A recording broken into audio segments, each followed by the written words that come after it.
I'm doing some experiments with Rockwool brand Mineralwool. There are other brands, but this is the one that I'm going to be experimenting with. It is used as insulation, thermal insulation. I am experimenting with Comfort Board 80 and 110. It is also used for sound insulation.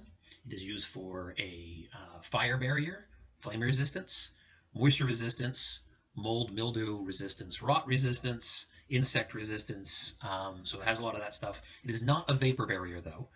It does slowly allow for air to get through. So let's run some experiments with it and see how it'll do for us. So one of the things that we're going to show here is an interesting property about the difference in how it is from air to water. So although it's insulation, unlike, say, for instance, closed-cell foam, it's not considered a vapor barrier because it doesn't actually, although it slows down the passage of air, it doesn't really stop the flow of air. So here's a little exhaust fan with a little just streamer on it because otherwise you won't be able to see the air moving. So normal, going wrong, da da da da da. I'm going to need my other hand, so sorry, it's not going to be up. But if I block this on this side,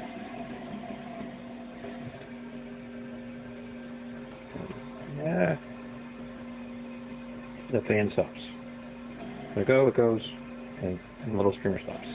Now it's also interesting that when you put that, and a little bit, when you seat it on the rock wool, see that? Turn this a little bit. So that's nothing. And then when it's seated, it still has enough airflow to keep that streamer, against gravity. It's not as vigorous as when you have the air under it, but it does still pull air through enough to be able to be moving that air. So it restricts airflow, but doesn't stop it. So it is not considered a vapor barrier. Now, for building purposes and so forth, they'll use other things for the vapor barrier. So vapor, permeable, let's check the moisture resistance permeability. So it's now a half hour later, and you can still see the puddle is still mostly intact. We are getting a little bit of darkening. Or the darkening is slowly continuing. We had a little bit before as well. And that is where it is slowly absorbing the water. A half-hour puddle is good, but we can be more thorough in our water test. So I take a sheet, just one sheet, nothing glued together, and I just carve out about half of the sheet. So it's still intact on the bottom, but it does open up the sides for the potential of that wicking action. And again, repeat so that it's discrete so it can go through. And we add water. So the one on the very bottom, we would expect the same effect as we had last time, because that was perpendicular to the sheet. That should be highly resistant to liquid water flow. And the ones on the side may have a wicking effect. Okay, so after about 12 hours, you can see the water. It's still pretty much in there, in this little half cutout. There is some darkening, as some of the water is slowly being absorbed.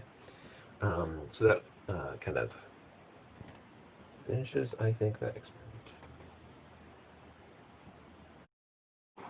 Okay, so we did some air and water tests. There's insulation, and again, you can get more technical scientific testing from their website. This is blowtorch. Now, it'll get red, of course. Let's see how it does.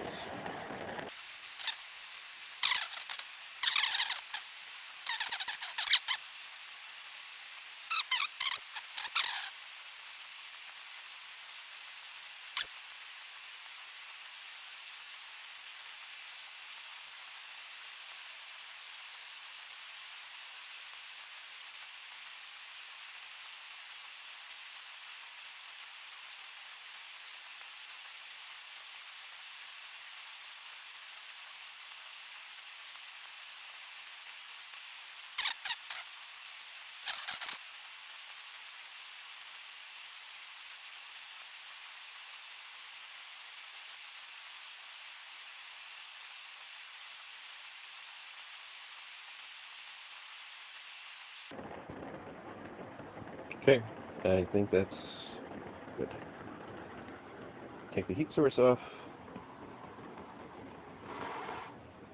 It quickly loses the red glow. And no hole, although there is a slight indentation. I mean, I can feel it's warm still, but not hot anymore, even just a few seconds later. So that looks like maybe 3/16 of an inch kind of indentation. And that's all that it did.